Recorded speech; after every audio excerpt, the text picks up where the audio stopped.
প্রকল্প সংশ্লিষ্ট বিভিন্ন কর্মকর্তাবৃন্দ। আরএফআইডি কার্ড প্রদানের মাধ্যমে উক্ত কার্ডের সাহায্যে ব্যাচ কন্ট্রোলারের মাধ্যমে ট্যাঙ্ক লরিতে তেল গ্রহণ করা হবে। আমি বলবো বাংলাদেশের জ্বালানি সেক্টরের জন্য একটা খুব আনন্দের দিন, একটা খুশির দিন এই কারণে যে আজকে দেশের প্রথম অটোমেটেড ওয়েল ডিপো উদ্বোধন হলো। এটা অটোমেটেড ওয়েল ডিপো মানে টোটাল অটোমেশন। এখানে আমরা আগে দেখতাম যে গোদনাইল বা ফতুল্লা বা বাগাবাড়ি যে ডিপোগুলো আছে সেখানে যে তেল দেয়া হতো, তারপরে আমাদের ট্যাঙ্কের মালিকরা, ট্যাঙ্কারের মালিকরা ওরা ডিপ নিত, তারপরে নানা রকম এখানে কম পড়তো, বেশি হতো। কিন্তু এখানে আপনারা দেখলেন একেবারে অ্যাক্সেস কন্ট্রোল শুরু থেকে একটা তাদেরকে কার্ড দেওয়া হয়েছে, সেটা পাঞ্চ করে উনি ঢুকছেন, সেটা দিয়ে মানে কারো হেল্প লাগছে না, উনি একা একাই তেল নিয়ে চলে যেতে পারবেন।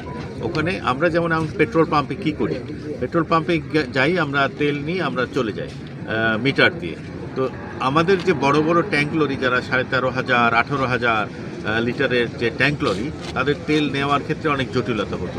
সেই জটিলতাটা এখন আর থাকলো না। লাইক আপনি একটা গাড়ি নিয়ে আসলেন, তেল নিয়ে চলে গেলেন। তো এরকম আপনি এখন নেবেন 50, এখন নেবেন হচ্ছে 18,000, বাট সিস্টেম ইজ সেম। এই কাজটি করতে আমাদের চট্টগ্রাম থেকে ঢাকা যে 250 কিলোমিটার পাইপ লাইন, তার মাঝামাঝি এরকম একটা জায়গায় কুমিল্লাতে আমরা একটাই ডিপো করেছি এবং ভবিষ্যতে আরও ডিপো করার আমাদের ইচ্ছা আছে। বাংলাদেশের প্রেক্ষাপটে একটা আধুনিক প্রযুক্তি সম্পন্ন প্রথম অটোমেটেড ওয়েল ডিপো আমরা উদ্বোধন করলাম।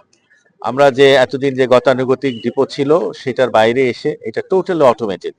আপনারা দেখেছেন ঢাকা থেকে চট্টগ্রাম থেকে ঢাকা 250 কিলোমিটার পাইপ লাইন হয়েছে। সেই পাইপ লাইনের সুবিধা পাচ্ছে এই ডিপো মাঝখানে কুমিল্লার এই বড়ুরা বা লালমাইয়ের। এখানে আপনার পাইপ লাইনে চট্টগ্রাম থেকে তেল চলে আসবে এবং এখান থেকে আমাদের ট্যাঙ্ক লরি, ট্যাঙ্ক ওনার্স বা পেট্রোল পাম্প মালিক সমিতিরা যে অটোমেটিক লোডিং আর্মের মাধ্যমে নিবে মিটারের মাধ্যমে, এবং আরএফকিউ মানে যে আপনার কার্ড আছে, আরএফআইডি কার্ড, সেই কার্ড থাকবে, তারা পাঞ্চ করবে, নিজেই তেল নিয়ে চলে যাবে। কেউ 4,000 মানে 4,500 লিটার বা 9,000 লিটার, 13,500 লিটার ট্যাঙ্ক ভরে নিয়ে চলে যাবে। এবং এইটা পুরো গেট কন্ট্রোল থেকে সবকিছুই অটোমেটিক সিস্টেমে করা আছে। ওয়েইং মেশিন আছে এখানে, ওয়েটিং লাউঞ্জ থেকে শুরু করে কিউই জোন আছে, এভরিথিং ইজ হিয়ার। তো এটা একটা বাংলাদেশের জন্য, তেল সেক্টরের জন্য, জ্বালানি সেক্টরের জন্য একটা ল্যান্ডমার্ক। আমরা বিভিন্ন রকম থাকে যে আমরা ম্যানুয়াল পদ্ধতিতে তেল নিলাম, মিটার ঠিক থাকে না, ডিপ নিতে হয়, নিয়ে মিলানো অনেক সময় লাগে, এই হ্যাসেল থাকে। তো এটা আর থাকবে না। এখন কোয়ালিটি প্রোডাক্ট, কোয়ান্টিটি এনশিওর্ড অবস্থায় মালিকরা নিতে পারবে।